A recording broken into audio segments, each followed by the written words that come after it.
উফ, যাক একটু জোশটা খায়ালে কি নাকি ডিপো না নাকি? আরে বাবু ভাই, এই জায়গার ভিতরে গাড়িতে আনে কি করেন? কাবাব মে আড্ডি খাইতাছে তো আমার দিছে বিরক্ত করে মেজাজটা গরম হইতাছে রে। খাবার মোবার পিছনে বয়ে খাইতে ঢুকা লোকেরা মনে হয় খাবার মোবার রাখে যায় পিছন দিয়ে থেকে একটু সেটিং দিয়ে দিই। আচ্ছা ঠিক আছে বড় ভাই, থাকেন তাহলে জায়গা ভাই। হ্যাঁ আচ্ছা যা যা যা যা আচ্ছা আচ্ছা থাকেন।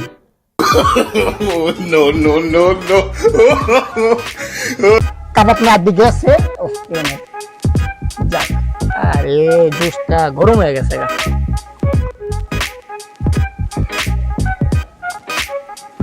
কি রে? আমার জুস কো